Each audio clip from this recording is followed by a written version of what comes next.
L'homme jouit du bonheur qu'il ressent, et la femme de celui qu'elle procure. Le plaisir de l'un est de satisfaire des désirs, celui de l'autre est surtout de les faire naître. Les liaisons dangereuses. Pierre Choderlos de Laclos.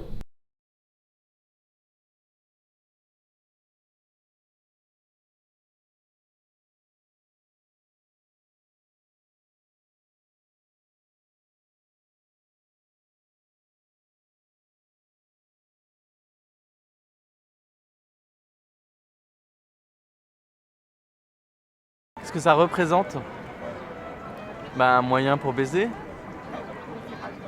Je dois être plus spécifique. Non, c'est un peu la meilleure partie de la rencontre quand même, parce que tout est possible. Tu lances les trajectoires de ce qui va se passer.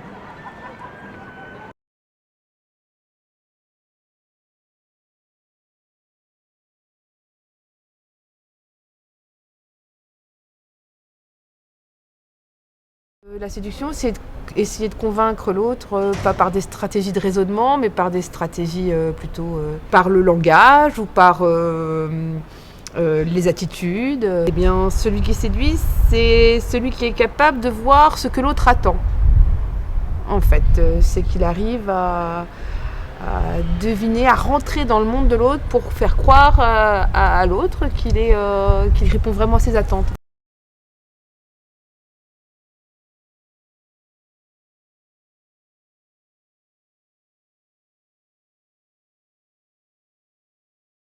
Ma définition de la séduction. Pour moi, la séduction, c'est un rapport de force entre une femme et un homme.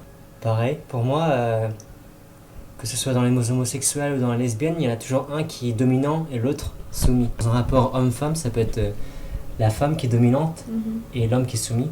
Mais en tout cas, dans les deux entités, il y en a toujours un qui est plus et l'autre qui est moins. Il y a toujours un qui suit et l'autre qui est le leader. Mais pour moi, la séduction, c'est surtout toute la science de comment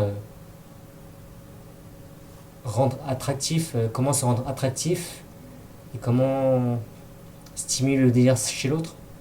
Voilà, donc ça peut être, on peut tout étudier toutes les sciences humaines, quoi. La psychologie, la psychanalyse, l'étude de la gestuelle, la synergologie, c'est l'étude du body langage.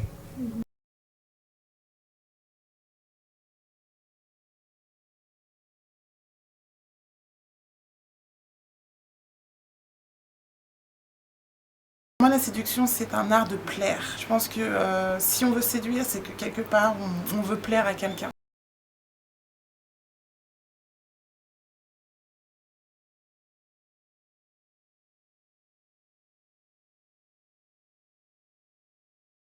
Une occasion d'embellir sa journée ou son futur proche, en fait. Parce que parfois, tu es dans une journée totalement banale et il se passe rien, et tout d'un coup, tu croises une demoiselle et ça change tout.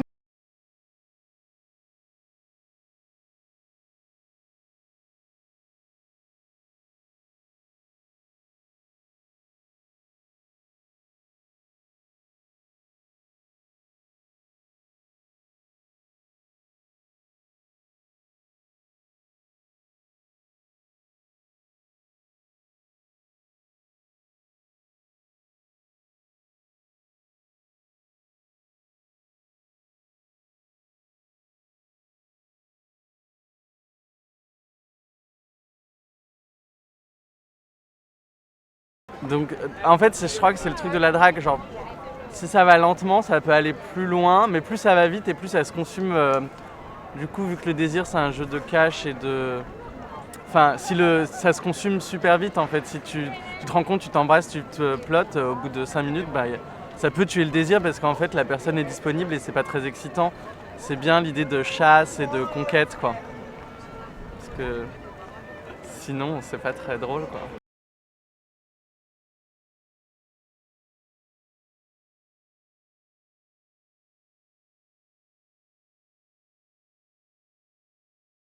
C'était ma phrase philosophique que j'ai dit à Alexandra, c'était il ne faut pas juger une femme sur sa manière de s'offrir, mais à sa manière de se refuser.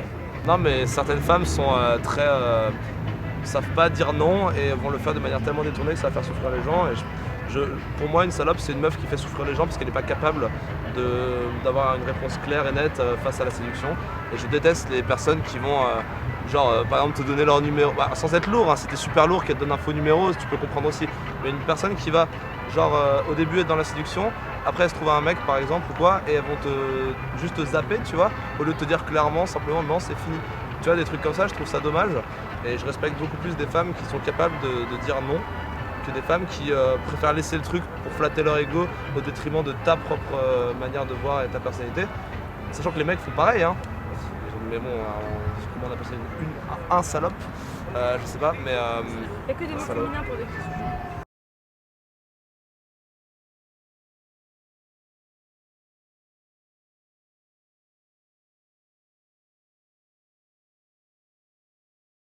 S'attacher à une personne, c'est pas bon. Parce que ça te fait la souffrance. Les patients, il faut les prendre comme ils sont. Ça dure le temps que ça dure. Tu profites, l'autre personne profite. C'est fini, c'est fini. Tu l'aimes, tu restes. Elle t'aime, elle reste. Quelqu'un ne t'aime pas, ne veut pas rester avec toi, il part, c'est fini. C'est à cause des attachements que viennent tous les drames qui existent dans les trucs sentimentaux. Jamais s'attacher.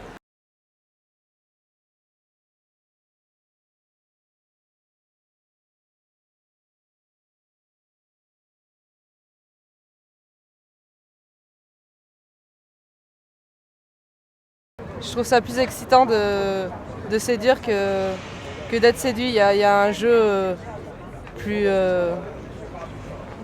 intense en fait. C'est moi qui veux quelque chose en fait.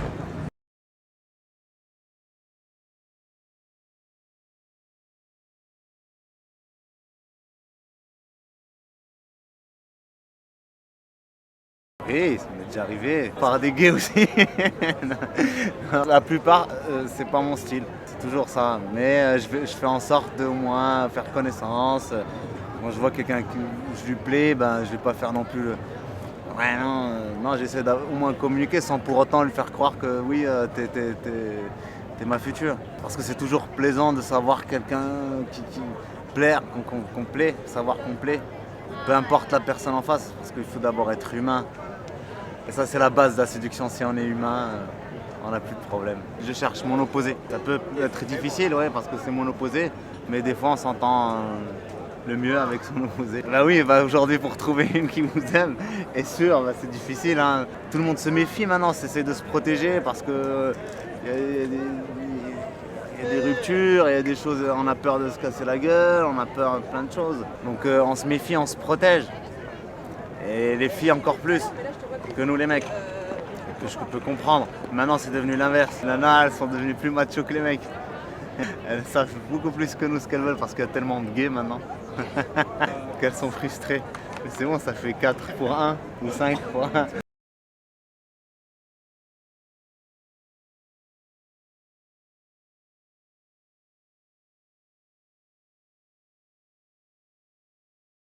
Ce serait plus un regard comme ça, tu vois, un regard assez profond. Tu essaies vraiment de voir vraiment au fond des yeux de la personne et voilà, avoir une sorte de lueur qui te fait dire oui, c'est bon, tu me plais, tu peux continuer les jeux de séduction. Sincèrement, j'essaie de jouer sur le côté mystère, dans le sens où quand tu séduis une personne, tu veux leur montrer, tu veux montrer à cette personne-là certains côtés, certains de tes côtés en tout cas. Mais je garde toujours une période de mystère pour tout simplement pour pas tout dévoiler dès le premier jour ou dès la première rencontre.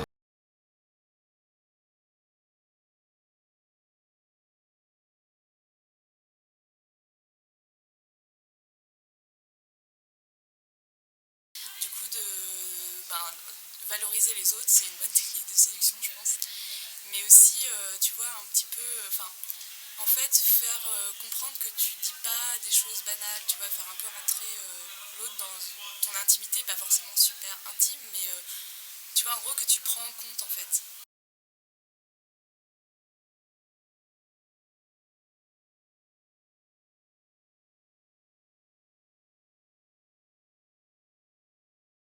Ça marche pas, mieux que ce soit quelqu'un d'inconnu. Ouais. Puis c'est un challenge plus intéressant, quoi. Il y a plus de personnes qui sont inconnues que de personnes qu'on connaît. Donc c'est plus intéressant de travailler sur les personnes qu'on connaît pas que les autres, quoi. C'est comme un test en fait, on peut toujours retester ça sur des inconnus. Voir ce qui marche, voir ce qui ne marche pas. On peut pas être déçu puisqu'on ne connaît pas la personne. Alors que si c'est des amis, non.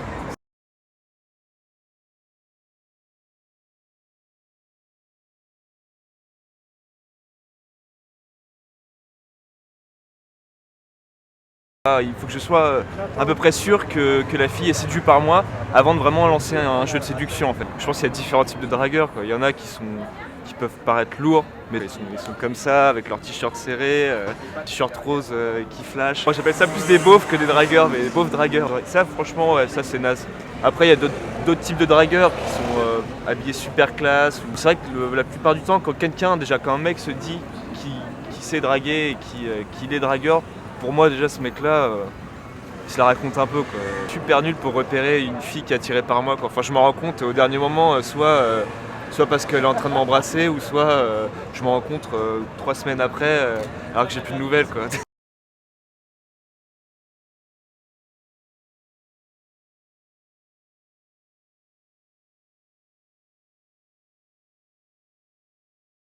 Donc je pense qu'il y a des contradictions maintenant avec les demoiselles de nos jours. Elles veulent les princes charmants, mais en même temps elles n'aiment pas que ce soit des disquettes, les gros romantiques ils en veulent plus. Elles veulent des plans cul, mais en même temps elles veulent des mecs bien.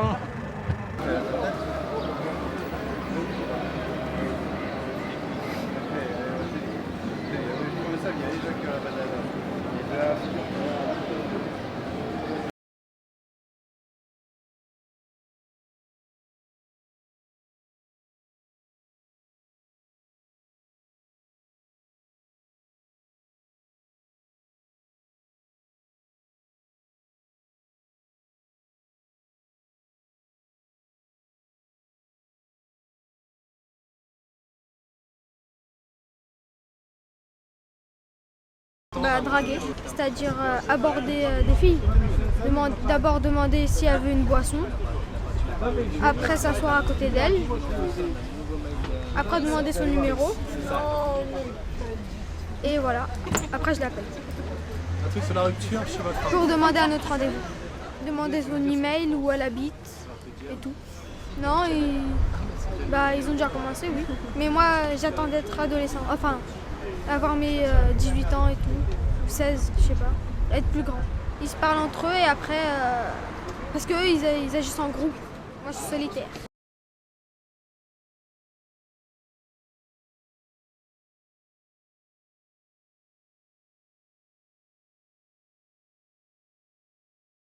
Je dis bonjour. Si je suis un peu pété, je peux toucher le bras ou l'épaule, un peu comme, je sais pas, comme si on se connaissait, quoi. Il m'est déjà arrivé une fois d'embrasser quelqu'un sans lui avoir parlé. Après j'étais complètement défoncé, donc j'ai juste l'image d'un travelling avant, de moi qui fait le travelling avant et qui embrasse le mec. Non, ça marche pas parce qu'après on a échangé nos numéros et on s'est jamais rappelé.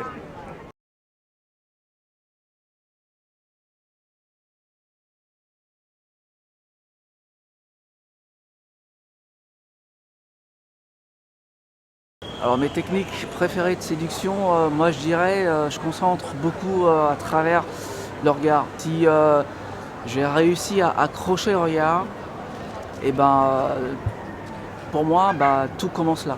Généralement, je commence par Mademoiselle, est-ce que vous faites de l'art? La demoiselle me demande pourquoi, je lui dis parce que vous êtes tellement jolie que vous devriez en faire. Et après, directement, si elle sourit, ça entraîne la suite, la conversation.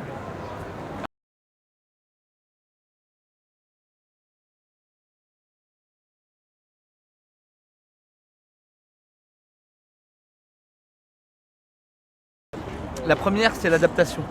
Savoir évaluer une personne en un instant, un moment, et lui faire entendre ce qu'elle a envie d'entendre sans trop faire. Un peu comme le miel, tu vois.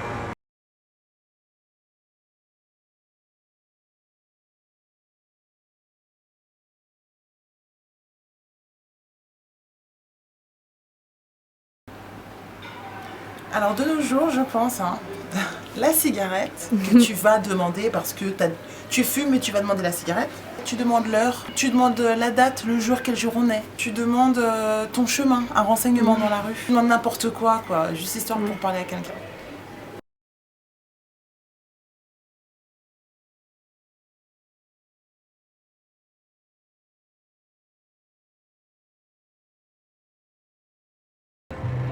Je pars du principe que à draguer, t'as rien à perdre. Si ça marche, tu peux passer une heure, une nuit ou ta vie avec la fille. Si ça marche pas, tu peux t'en tirer avec une bonne anecdote à raconter à tes potes. À une autre époque, on a essayé toujours plus technique, plus monté, c'est-à-dire tu m'as troublé, depuis que je te vois, j'arrive plus à lire. Des phrases totalement saugrenues. Pareil, d'avoir une accroche, comme dans les publicités,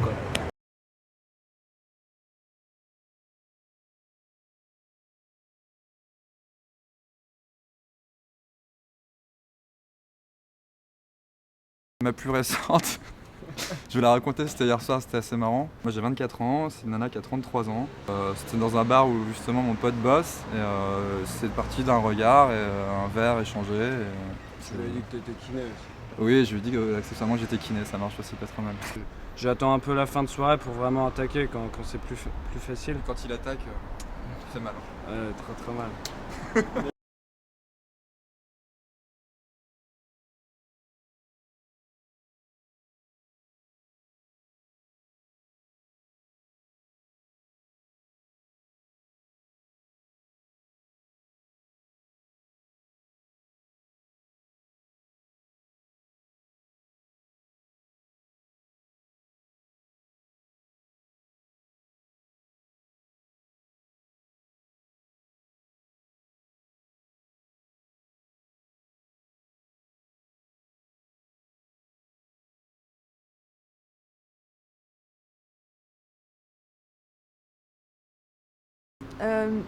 De séduire quelqu'un sans avoir rien à dire,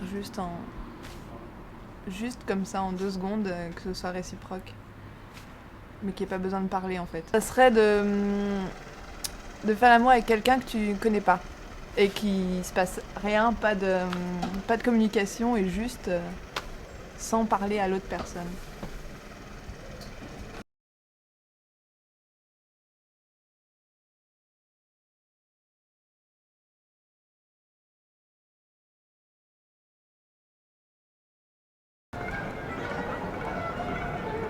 Ah, le fantasme, ce serait que je sois en train de faire un film et que je filme l'acteur et qu'on sorte ensemble. J'aime bien quand les gens sont au travail.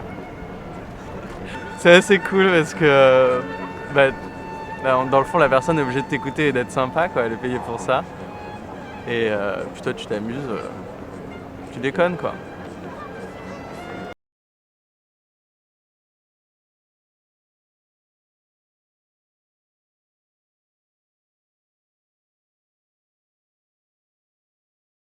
Moi, j'aimerais bien faire un pouvoir pour me voir à l'action. Ou le fantasme, c'est de me voir. Parce que quand on agit, on se voit pas. Si tu faire l'amour avec 2 filles, il faut pouvoir s'occuper des 2. Ça fait durer le plaisir encore plus longtemps. Parce qu'une femme, ça demande beaucoup.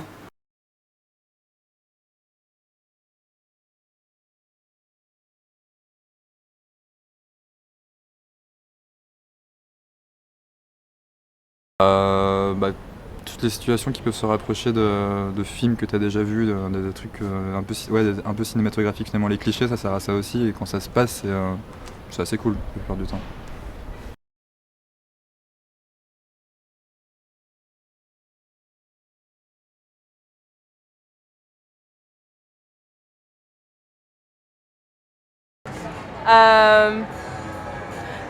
Les menottes par exemple, je n'ai pas essayé les menottes. Dehors, dans un jardin. Moi c'est plus l'attacher et lui c'est m'attacher.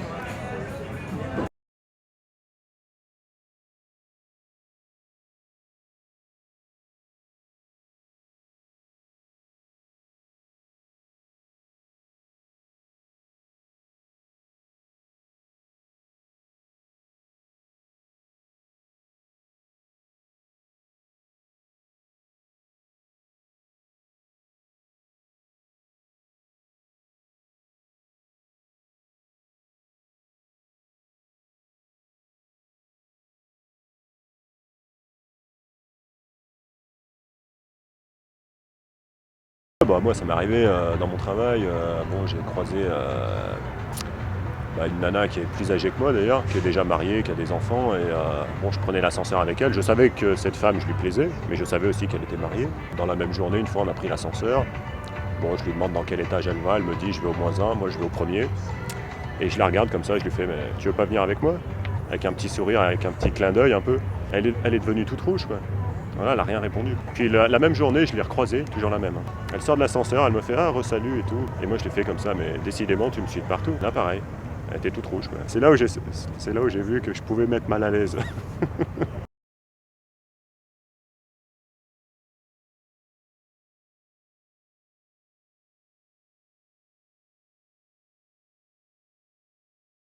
Quelqu'un où je pensais que ça marchait bien m'a invité au resto, je pensais que nanana, il y avait d'autres copains et c'était pour annoncer ses fiançailles. Donc je m'étais fait belle et tout ça en disant voilà, ça y est, ça marche et puis... Non.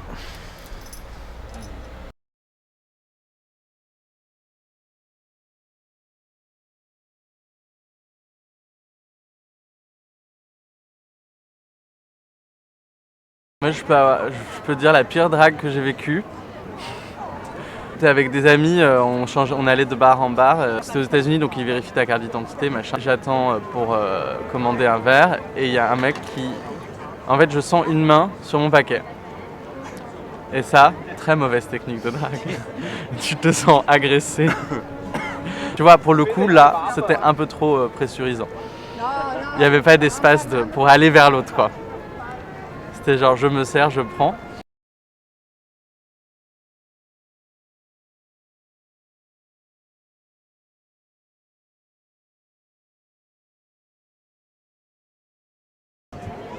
Alors une fois, je croisais une nana comme ça, je me suis mis à la suivre et j'ai vu dans son regard que j'avais aucune chance. Et moi ça me plaît encore plus de savoir que j'ai aucune chance, ça me pousse encore plus d'aller voir vers la nana. Ouais, c'est bizarre hein, mais juste pour avoir quelque chose, parler, discuter. Eh bien je continue à la suivre. À un moment elle avait compris que j'étais en train de la suivre. Et je vais vers elle et je lui dis tout simplement tu veux bien arrêter de me suivre en rigolant comme ça. Et puis elle a rigolé et puis ça s'est bien passé et on est allé boire un café. On a fait connaissance, c'est tout.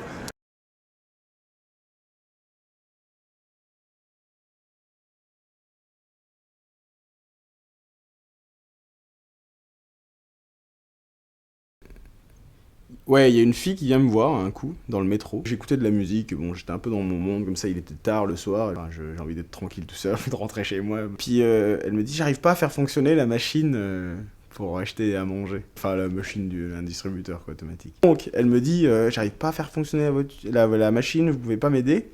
Lui, si, y a pas de souci. On met les pièces comme ça dedans. Donc, elle me donne l'argent, puis je mets les pièces dans la machine. Et puis elle prend des madeleines et elle essaie de me partager son paquet de madeleines. Ouais, alors tu veux manger des madeleines?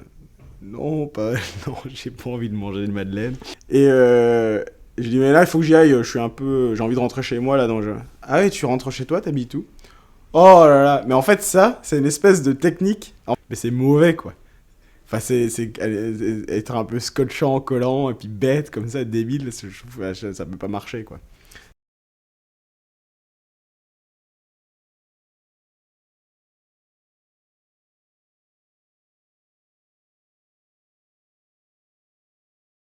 Sinon aussi, j'ai eu un truc marrant une fois dans un bar.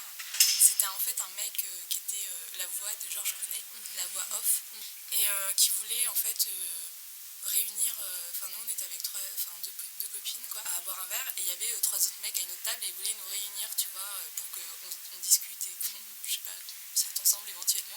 Mais lui en fait faisait l'entremetteur tu vois. Mais en fait au final c'est lui qui faisait le show tout le temps et ça ne servait à rien et c'était trop ridicule parce que à la fin il était en mode déprime. Lui il était un peu déprimé en fait de n'être que la voix de Georges. Enfin on sentait un grand malaise en lui.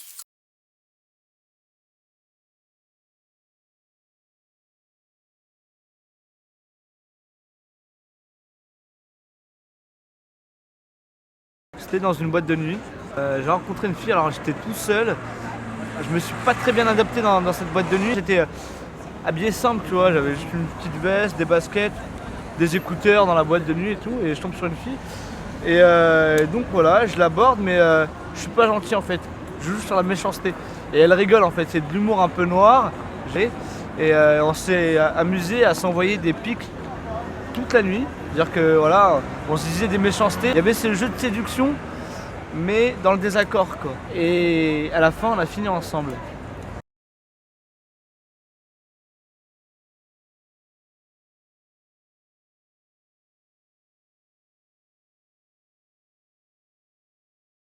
J'étais à une soirée, j'essayais de danser. Et la fille qui est venue me draguer, elle est venue me voir en me disant t'es mignon quand tu danses avec tes béquilles, on dirait un épileptique.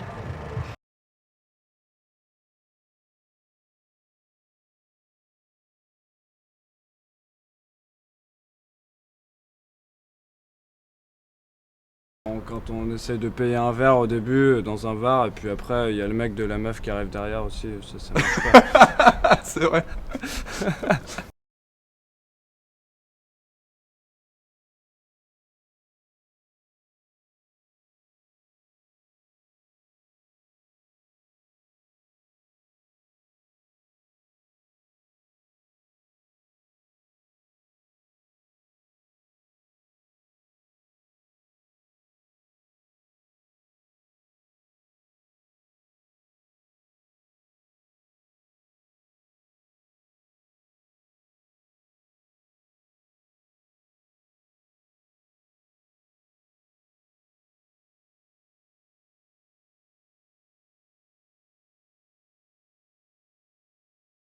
Bah, moi j'ai été aux États-Unis, je suis restée 5 mois et je me suis presque jamais fait draguer.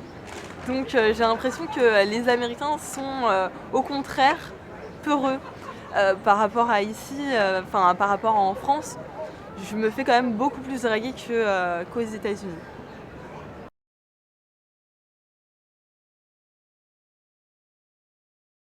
Je voulais juste signaler que Mathieu vient de nous raconter qu'en Australie, il a assisté à des scènes de séduction où les Brésiliennes et les Français, ou les Françaises et les Brésiliens, ou les Français et les Taïwanaises, enfin bref, en gros il y a un métissage dans la séduction, dans la drague, absolument apparemment outrageux, c'est-à-dire que c'est flagrant, c'est que les Français sortent avec les Taïwanaises, que les Brésiliens sortent avec les Françaises, etc. C'est-à-dire que dans un pays qui est aux antipodes d'ici, toutes les nationalités se rencontrent et ont des rapports de séduction et de drague.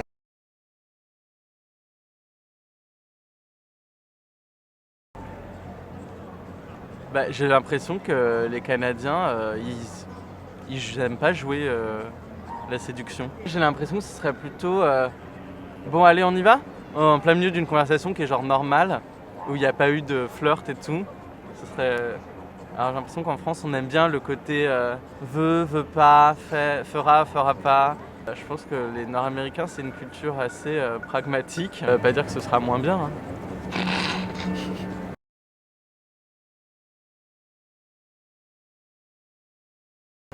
Je sais pas si les filles aiment trop se faire draguer en France. Moi, c'est pas ça que j'utilise le plus souvent. C'est quand je vois un regard ou quelque chose, je vois que la personne est attirée, que je vais vers.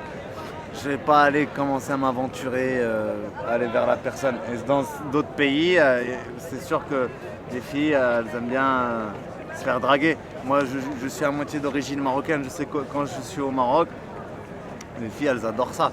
Se faire draguer, elles aiment bien les mecs qui y vont, alors qu'en France c'est l'inverse. Il faut qu'elle fasse le premier pas d'abord, ensuite elle attend que tu arrives.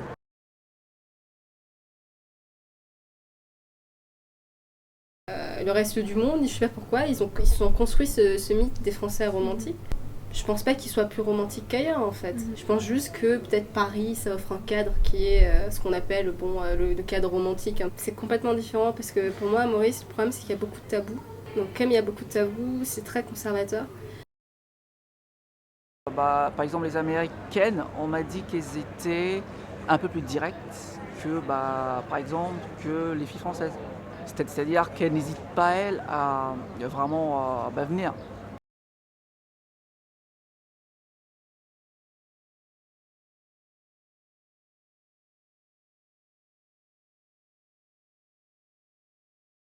Alors, Espagne, vraiment, ils sont directs et ils sont très chauds. Les Italiens, c'est la tchatch, c'est le rire, voilà, ils vont te faire rire. Après, les Anglais, ça va plus être de l'humour.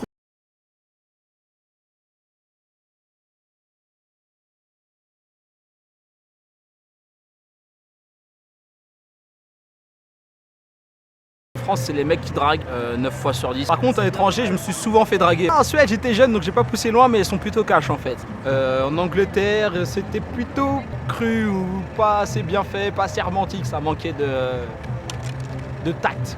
Par contre, en Afrique, c'est des grandes déclarations à l'ancienne. Quand je te vois, mon cœur s'en bat. Au Vietnam, c'est... Au Vietnam, un noir, c'est une beauté exotique, donc c'était plus la curiosité quand tu laisses faire la curiosité.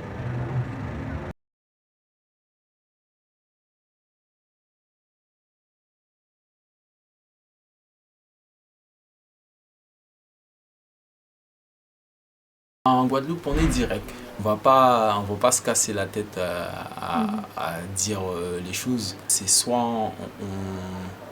on agit et comme on dit, on pète des balles.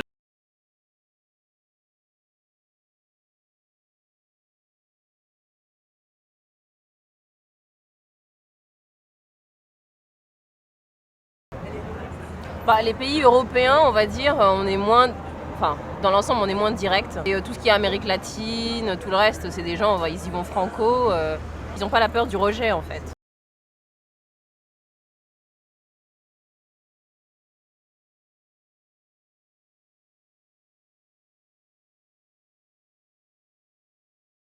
Approchez-vous de cette femme et demandez-lui si la lueur de ses yeux est à vendre.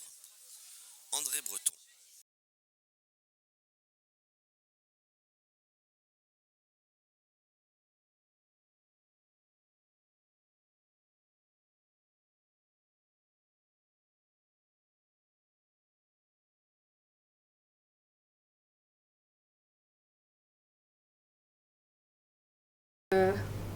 Enfin, pour moi, marketing et vente, c'est des trucs. Enfin, c'est du commercial qui.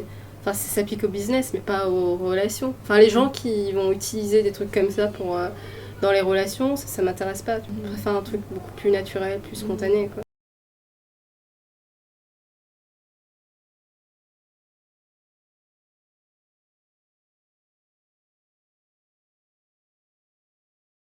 Dans le sens où voilà, dans la vente, on apprend quand même beaucoup de choses. Comment accrocher une personne.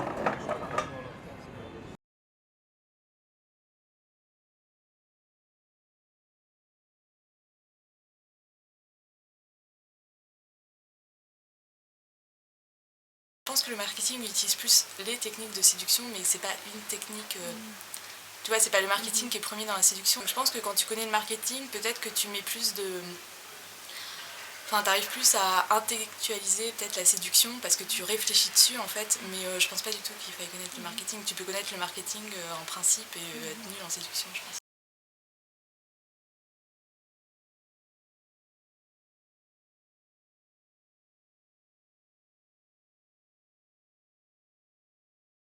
C'est l'art de manipuler les gens, puisqu'on les séduit. Donc, on va dire c'est la manière d'atteindre leur cœur. La manière directement voilà, de les toucher sans les toucher forcément.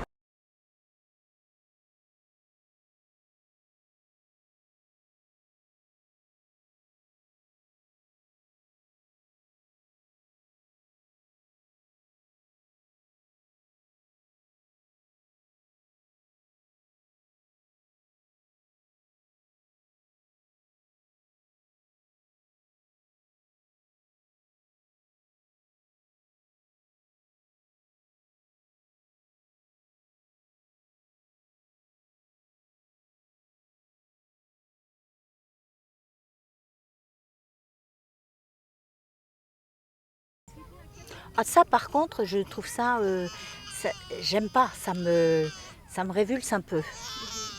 Parce que je trouve que c'est vraiment utilisé, même non seulement, pas seulement pour avoir son plaisir d'un petit moment et en sachant qu'on larguera la personne après, très égocentré. Et c'est presque pour, sur son carnet de balles, comme on disait autrefois, accumuler les conquêtes et où on n'en a vraiment rien à faire. Voire, on jouait encore un petit peu plus quand on a mis par terre quelqu'un qui était dans une situation simple et sereine. Et alors ça, je trouve ça dégueulasse, franchement dégueulasse. C'est peut-être pas très orthodoxe de dire ça, mais moi, ce roman m'a jamais plu. Hein. Je trouve ça vraiment très pénible.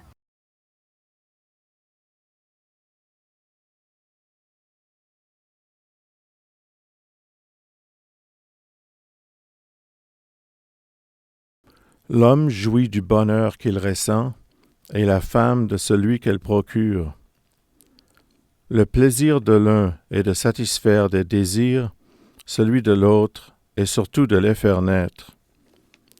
Les liaisons dangereuses, Pierre Chauderlot de Laclos.